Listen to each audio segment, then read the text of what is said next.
Bueno amigos, estamos de regreso aquí en Infoanálisis. José Arcia, periodista del diario La Estrella de Panamá, parte del grupo Con Colón, está con nosotros. Este programa hemos querido nosotros primero hacer un reconocimiento al esfuerzo, a la tesonera labor que han hecho ustedes en Cocolón. Muchísimas gracias. Pero sobre todo yo no le llamaría valiente postura, sino la postura propia de quienes están conscientes de un hecho histórico que no se debe ignorar. Así que yo en eso quiero ser muy preciso, ¿no? Hay cosas en la vida que ni los países ni su gente pueden ni deben olvidar, sobre todo cuando son hechos históricos, ¿no? Y esto de la invasión de los Estados Unidos a Panamá es histórico. Es más, los Estados Unidos ha dado más noticias al respecto en algunas ocasiones que nuestro propio país. Camila.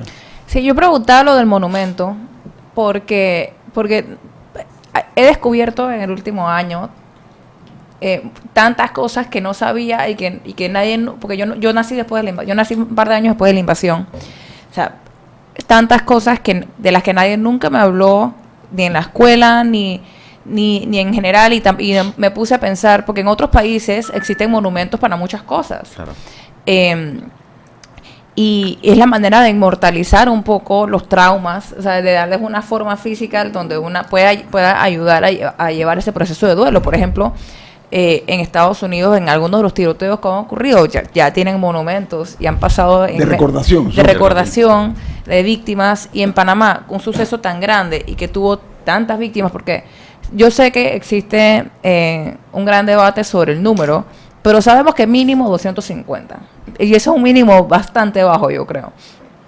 Entonces, ¿cómo no tenemos algo físico que lo represente? O tantas preguntas, por ejemplo, ¿qué pasó con la gente del Chorrillo? O sea, estaba el Chorrillo en llamas, ¿y dónde fueron? Ahora que he escuchado las historias de cómo las mandaron a distintos lugares, o sea, una comunidad que quedó dispersa por distintas regiones, o que habían como unos campos con toldas y cosas donde la gente estaba mientras... O sea, tantas cosas de las que no se habla.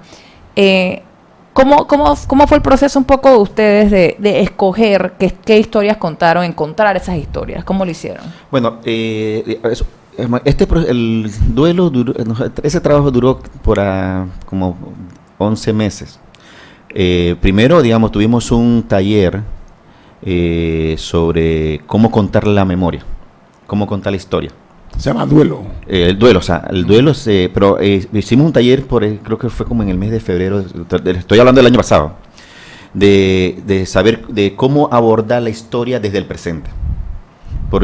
Para no caer en el pasado, porque todavía, digamos, por ejemplo, todavía el tema de la invasión, y lo que estamos hablando un poco ahora, hay heridas abiertas, hay historias abiertas, hay historias todavía por contar. Entonces, lo que hicimos inicialmente fue, digamos, lo que necesitamos es saber cómo contar la historia desde el presente.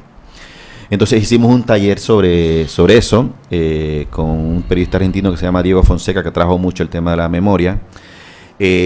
También tuvimos muchas conversaciones con diferentes actores de la sociedad que de una u otra manera habían escrito sobre la invasión para que nos contaran un poco su perspectiva. Leímos también cualquier cantidad de material que había sobre la invasión, incluso volvimos a ver el documental Panama Deception, que fue el primer documental que surgió después de la invasión, que se ganó el Oscar y todo, y cualquier cantidad de material que había. La revista La Lotería, por ejemplo, tenía material sobre la invasión. Entonces, como para llegar a aterrizar los temas. Y obviamente también, digamos, hicimos también en el taller que con Diego hicimos una especie de lluvia de ideas, digamos, de cuáles eran los temas que de otra manera se tenían que abordar que hasta el momento no se habían abordado. Y en mi caso, por ejemplo, yo fui, por ejemplo, a ese taller, cosa curiosa, ¿no? Yo fui a ese taller con una idea, pero salí con otra. Y salí con la idea bueno, es que en Panamá no ha habido justicia para las víctimas de la invasión. Entonces yo, aquí hay una historia, la no justicia. Y entonces, teniendo esa idea en mente, entonces era, bueno, ¿qué víctima o qué figura me puede representar, digamos, la no justicia, que ha reclamado justicia y que viene reclamando justicia. Después de 30 años viene reclamando justicia. Evidentemente eso me llevó a conversar con muchas víctimas de la invasión. Algunas, a veces, y eso pasa mucho cuando tú ejerces el periodismo, de que tú llamas a una persona que posiblemente te puede, digamos, sustentar tu idea, tu punto de vista, pero cuando llegas y empiezas a hablar con la persona, te das cuenta que sí, tienes datos, pero no te sustenta todo el planteamiento de lo que tú quieres llevar, o la idea que tú tienes llevar desde un principio al final. Y por ejemplo, yo me pasé 2 mañanas conversando con una persona, con una señora que había perdido a su hijo, que lo asesinaron. Pero entonces cuando al final yo le pregunto sobre, bueno, que me hablara un poco de cuando ella había presentado la denuncia, me dice que no, yo nunca presenté la denuncia. En mi caso yo nunca lo llevé al Ministerio Público. Entonces yo me quedé pensando, bueno, si no presenta la denuncia, evidentemente no puedo plantearme que ella reclamó justicia, porque sí, está reclamando justicia, no lo digo que no está reclamando justicia, sí está reclamando justicia. No fue por la vía legal. Pero no fue por los canales. Pues no fue por los canales. Entonces yo digo, bueno, aquí no está mi historia, aquí no está lo que yo quiero contar. Sí, obviamente los datos que ella me proporcionaba, toda la conversación que tuve con ella, sí fueron insumos para mi historia, obviamente, pero no en toda mi historia central. Y así buscando y hablando con infinidades de víctimas, entonces me encuentro con la historia de Hilda. Sí. Entonces eso fue un proceso, digamos, largo, de mucho trabajo, porque digamos, yo trabajo en el diario La Estrella y yo tengo que trabajar todos los días, tengo que escribir todos los días lo que pasa en el país para el diario, y salía del diario, iba a mi casa, entonces escribí mi historia. Sí, yo recientemente, en una actividad que se realizó en conjunto entre Concolón, el Centro de Iniciativas Democráticas y la Asociación de Antropólogos e Historiadores, escuché la historia de alguien cuya mamá murió, no relacionado a la invasión, por causas ajenas a la invasión, por causas de salud. Murió, pero no se atrevían a salir con el cuerpo, a llevarlo a un hospital, o sea, por la situación que había en las calles, y tuvieron que enterrarla ellos mismos, o sea, claro. y así mucha gente. Por eso digo que el número de muertos que se ha confirmado mínimo muy conservador, 250, porque cuántas historias así no hay, de gente que enterró familiares en su patio porque no tenía cómo ir a un hospital, a llevar una morgue. Había un temor, Camila, un temor justificado. O que los acusaran de otra cosa. Entonces, esos son los traumas. Segura, no, Camila, para que sepa, era muy insegura las calles en ese momento. Sí, por eso. Sí, pero esos son tantas historias de tantos traumas que han quedado flotando en el aire, y que me alegra que existan esfuerzos como el de Concolón para por lo menos, o sea, ponerlo en papel, claro, para que quede. Perdón.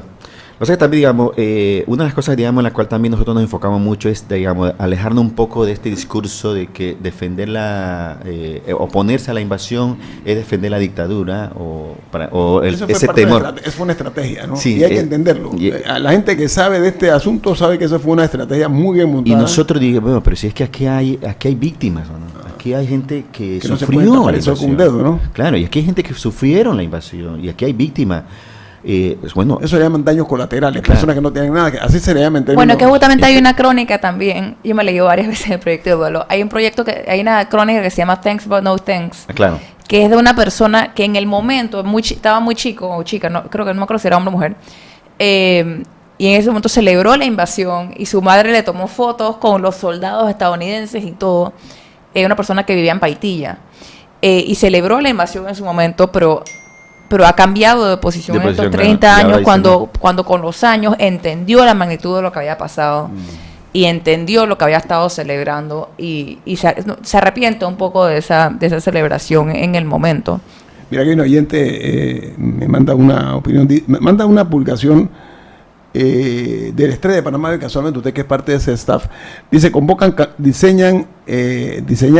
concurso víctimas monumento, pero dice ahí abajo: se realizó el concurso, pero nunca se comenzó la construcción del monumento. Es que para mí, yo estoy en Gracias. shock.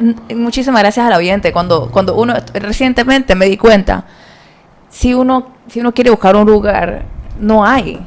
No hay. Y en algún momento, todas las personas que vivieron la invasión de una manera u otra van a haber fallecido y no va a quedar nada. Testimonios. O sea, no va a quedar nada físico que represente esa tragedia que fue para este país. Esa tragedia que fue para este país. Parte de la historia. Ajá. Quería comentar también porque en el proyecto con Colón, en el de Duelo, también hicieron como un mapeo. Sí, de los bombardeos. De los bombardeos, y para mí eso fue una revelación también, porque a veces a uno le venden la historia que fue nada más el Chorrillo. Si no puedes hablar brevemente un poco del trabajo ese que fue y cuál fue un poco la distribución para los oyentes que, como yo, no sabían que fue también fuera del Chorrillo. Claro, digamos, parte, digamos, la investigación que se hizo para este trabajo es, verificar, ver dónde se dieron los bombardeos, a qué hora. Entonces, a partir de ahí, entonces se hizo un mapa sobre los sitios que se bombardearon, que no solamente fue el Chorrillo, estábamos hablando de Colón. En Colón hubo muchas víctimas. Correcto. Hubo muchas víctimas. Aeropuerto Paitilla. El aeropuerto de Paitilla y Río Hato. En Rodato también. En Río Hato hubo también. En San Miguelito no fue, ¿no? San Miguelito. San Miguelito. Pero ¿sabes qué? Y esto lo voy a decir con mucha pena. Hay una situación real. Mire, hay un periodista que se llama Bob Woodward, ganador de todos los premios del periodismo habidos y por haber. El hombre que investigó el caso Watergate. El caso Watergate. Bob Woodward, ok. Woodward escribió un libro que lo recomiendo, se llama The Commanders, se llama Los Comandantes. Es más, está en español también, ya salió en español, así que no hay excusa para no leerlo. Es el testimonio de todos los altos mandos del gobierno del presidente George Bush Sr., como se le dice, o sea, el George Bush padre, donde él investiga, es un periodismo investigativo, y él recoge los testimonios de todos, exceptuando el presidente y el vicepresidente. O sea, ahí recoge testimonios de Colin Powell, de Dick Cheney, de todo el staff ese que tuvo que ver con la invasión a Panamá, con testimonios vivos de qué es lo que pasó, y cuentan ellos cómo fue el caso, por ejemplo, y voy a tomar uno nada más por razones de tiempo, en Paitilla.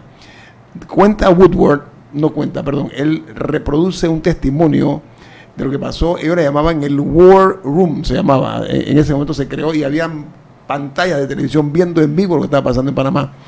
Las noticias que ya estoy citando a Woodward, resumido, dice, las noticias que llegaban de Panamá todas eran malas, incluyendo que Noriega no haya sido atrapado. Dice Woodward, lo invito a leer ese libro, creo que vale la pena.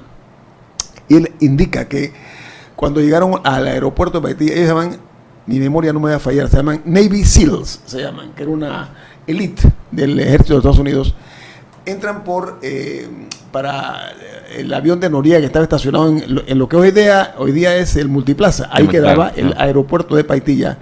Llegan a inhabilitar el avión de Noriega, aparentemente un jetcito, y hay varias bajas por parte de los Estados Unidos, de los soldados estadounidenses. Yo no voy a contar más, se la dejo ahí de ese tamaño para el que le interese conocer la historia desde la visión de los Estados Unidos, que vale la pena conocerla, porque aquí no se ha contado por parte de nosotros suficiente la historia. Creo que vale la pena. Oiga, don José Arcia, lástima que el tiempo nos está comiendo. Gracias por venir. No, gracias a ustedes por la invitación. invitación. ¿Cómo es el asunto del Panama File? Es la web que se va a lanzar hoy. Igual nos pueden seguir por las redes sociales porque lo vamos a cuando tan pronto esté listo, hoy en el transcurso del día, lo vamos a estar Panama File. Panama Files, revista con Colón.com. Lo vamos a estar anunciando por las redes sociales. Bueno, y Duelo también es para encontrar Duelo. Duelo, revista con Colón.com. Pero igual. ¿Revista qué? Con Colón. Con Colón. Duelos, memorias de una invasión. En Google tú puedes poner Duelos, memoria de una invasión y te lleva directamente a. Recomendadísimo. Oiga, muchas gracias, José Arcia, por estar con nosotros aquí.